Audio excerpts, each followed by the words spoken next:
Auparavant considéré comme le mastodonte de la musique, Diddy Combs fait désormais face à des accusations si choquantes que même les jurés peinent à rester impassibles. Les témoignages ont révélé un système d'abus, de manipulation et d'exploitation qui dresse un portrait terrifiant de ce qui se passait derrière les portes closes des chambres d'hôtels de luxe à travers le monde. Mais qu'est-ce que les témoins disent exactement et pourquoi l'un des escorts engagés par Diddy Combs est-il devenu si perturbé qu'il ne pouvait plus assurer ses services? Aujourd'hui, nous plongeons dans les détails choquants des témoignages contre l'une des figures les plus puissantes de la musique. Cassie Ventura, elle avait 19 ans lorsqu'elle a rencontré Diddy Combs, qui était déjà dans la quarantaine. Ce qui a commencé comme une relation professionnelle s'est rapidement transformé en quelque chose de bien plus complexe et troublant. Les témoignages ont révélé que Diddy Combs était encore marié avec Kim Porter lorsqu'il a commencé sa relation avec Cassie, gardant leur romance cachée du public. Selon le témoignage de Cassie, la relation est restée non publique pendant de nombreuses années parce que Diddy Combs ne voulait pas que cela paraisse mal en raison de sa famille et de ses enfants. Ce secret a établi un schéma de contrôle qui ne ferait que s'intensifier avec le temps. Ce qui est particulièrement alarmant, c'est le jeune âge de Cassie lorsque ces dynamiques ont commencé. À seulement 22 ans, elle a été initiée à ce que Diddy Combs appelait des freak-offs, des rencontres sous l'emprise de drogue qui deviendraient une routine cauchemardesque dans sa vie. Le déséquilibre de pouvoir était clair dès le début. Une jeune artiste au début de sa carrière face à un magnate de la musique disposant de vastes ressources et connexions. Que sont exactement ces freak-offs qui sont devenus centraux dans l'affaire contre Diddy Combs? Selon les témoignages, il s'agissait de rencontres sexuelles orchestrées impliquant Cassie, des escorts masculins et parfois d'autres participants, avec Diddy Combs dirigeant les activités tout en restant souvent assis dans un coin à regarder ou en participant. Ces séances n'étaient pas de brèves rencontres. Les témoignages au tribunal ont révélé qu'elles duraient généralement entre 36 et 72 heures, la plus longue s'étendant sur 4 jours. Le coup physique était si sévère que Cassie a témoigné qu'elle nécessitait des perfusions intraveineuses par la suite et des périodes équivalentes pour récupérer, se réhydrater et se désintoxiquer des drogues. Le plus troublant était que, selon le témoignage de Cassie, ces rencontres la laissaient se sentir dégoûtante, humiliée sans valeur.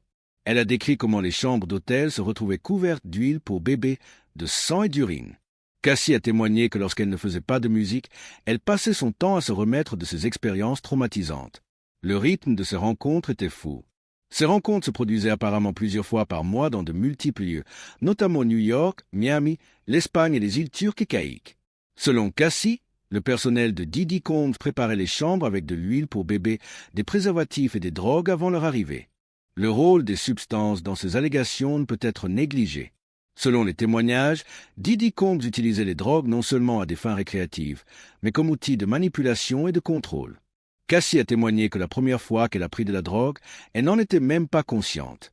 Diddy Combs aurait apparemment dopé sa boisson à son insu et sans son consentement.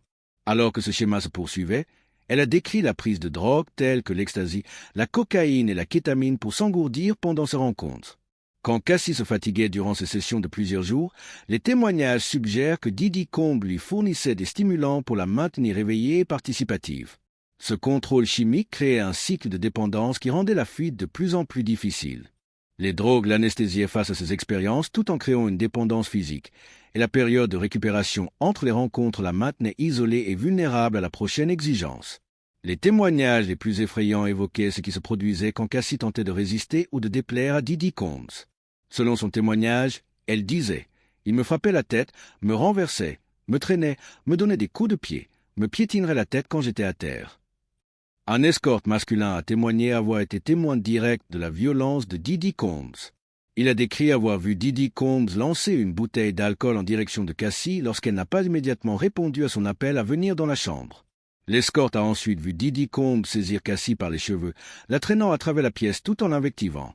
Derrière les portes closes, il entendait les sons de gifles, de coups et les excuses désespérées de Cassie. L'élément de preuve le plus convaincant présenté était une vidéo de surveillance de l'hôtel Intercontinental en 2016 montrant Diddy Combs attaquant Cassie dans un couloir, la frappant à coups de pied, la traînant et la saisissant par le cou et les cheveux à plusieurs reprises.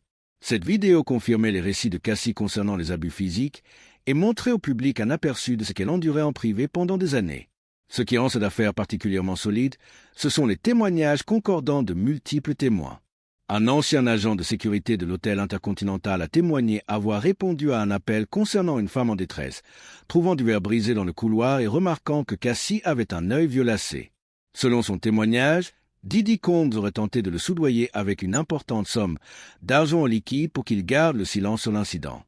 Mais le témoignage le plus accablant est peut-être celui de Daniel Philippe, un escorte masculin qui a été engagé à plusieurs reprises pour participer à ces rencontres. Il a décrit avoir été payé entre 4 000 et 6 000 dollars par session, croyant initialement qu'il allait se produire ce qu'on lui avait présenté comme un enterrement de vie de jeune fille. Au lieu de cela, il se retrouvait impliqué dans quelque chose de bien plus troublant. Philippe a témoigné qu'après avoir été témoin de la violence de Diddy Combs envers Cassie, il a développé une dysfonction érectile et ne pouvait plus assurer ses services lors de ces rencontres. Il a décrit être pétrifié après avoir vu Diddy Combs traîner Cassie par les cheveux et entendu les abus derrière les portes closes. Lorsqu'on lui a demandé pourquoi il n'était pas intervenu, il a expliqué « Je sais que c'est quelqu'un avec beaucoup de ressources. Franchement, je craignais pour ma vie. » Ce qui est particulièrement révélateur, c'est que même quelqu'un engagé comme participant rémunéré est devenu si perturbé par ce dont il a été témoin qu'il aurait offert de l'aide à Cassie, lui suggérant de quitter cette relation. Quand quelqu'un à qui on a payé des milliers de dollars reconnaît des abus et exprime son inquiétude, cela en dit long sur la gravité de la situation.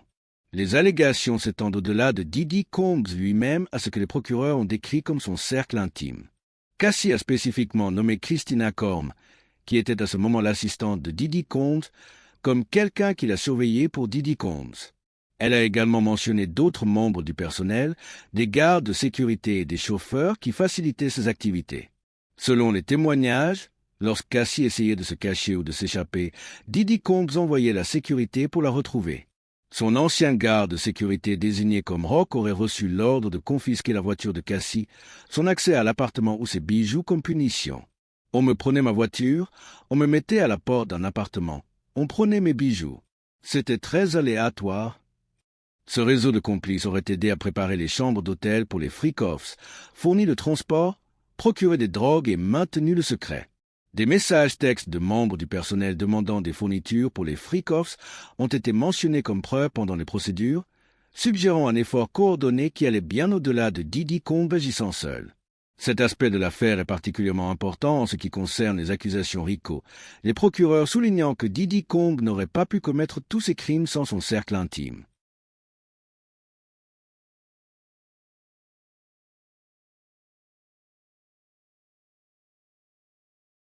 Au-delà des témoignages, les procureurs ont présenté des preuves solides, notamment la vidéo de surveillance de l'hôtel montrant les abus physiques, des messages textes entre Diddy Combs et Cassie concernant les freak-offs, des messages textes entre membres du personnel concernant la préparation de ces rencontres, des enregistrements présumés d'appels entre Diddy Combs et des témoins où il offrait de l'argent pour affirmer que les activités étaient consensuelles.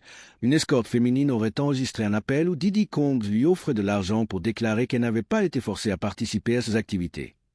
Des messages textes montrés au jury révélaient des cas où Cassie exprimait son malaise à participer aux freak-offs, mais Diddy Combs l'obligeait de le faire quand même. Ce qui rend ces preuves particulièrement puissantes, c'est la façon dont elles concordent et renforcent les témoignages, créant une image complète de coercition et de contrôle plutôt que d'activité consensuelle. L'un des aspects les plus poignants de ce procès est la situation actuelle de Cassie. Elle témoigne alors qu'elle est visiblement enceinte de son troisième enfant, confrontant son présumé agresseur pour la première fois depuis 2018. Des experts juridiques ont noté que sa grossesse pourrait potentiellement influencer la perception du jury, bien que les jurés aient reçu l'instruction de rester impartiaux. Sa volonté de témoigner malgré le fait qu'elle soit à quelques jours d'accoucher témoigne de sa détermination à partager son histoire, indépendamment du coût personnel. Cela crée un contraste saisissant entre son traumatisme passé et sa vie actuelle avec son mari Alex Finn, avec qui elle fonde une famille. Durant son témoignage, Cassie a fondu en larmes en décrivant les freak-offs et leur impact sur elle. Le poids émotionnel de raconter ses expériences devant la personne qui l'accuse de l'avoir abusée ne peut être sous-estimé. À mesure que le procès progresse, des tendances inquiétantes sont apparues. La victime numéro 3, dont l'identité aurait été révélée lorsqu'elle serait montée à la barre, aurait disparu, les procureurs ne parvenant pas à la joindre. De plus, un juré a envoyé un email au juge demandant à être retiré du panel, citant des problèmes de bien-être personnel. La nature graphique des témoignages et des preuves a clairement affecté tous ceux impliqués dans la procédure. Le juge Aaron Subramanian a pris des décisions clés, notamment que les vidéos des présumés freak-offs ne seront pas montrées au public ou aux journalistes. Cependant, les jurés visionneront ces preuves lors de leur délibération sur les accusations. Cette affaire a des implications bien au-delà de Diddy Combs lui-même. Les allégations s'étendent sur des années, des lieux et impliquent de nombreux témoins. Pour de nombreux observateurs, l'aspect le plus choquant n'est pas seulement la nature des allégations, mais pendant combien de temps elles se sont prolongées et combien de personnes en étaient apparemment conscientes mais sont restées silencieuses. Alors que les témoignages se poursuivent, davantage de détails émergeront probablement sur l'étendue des abus présumés et qui étaient impliqués. Diddy Combs maintient son innocence contre toutes les accusations, et sa défense a suggéré que Cassie avait choisi d'être là et que l'affaire concerne l'amour, l'infidélité et l'argent plutôt que les abus et le trafic. L'accusation doit prouver au-delà de tout doute raisonnable que ces activités n'étaient pas consensuelles, mais contraintes par la violence, les menaces et la manipulation. Alors que le procès se poursuit, une chose devient de plus en plus claire.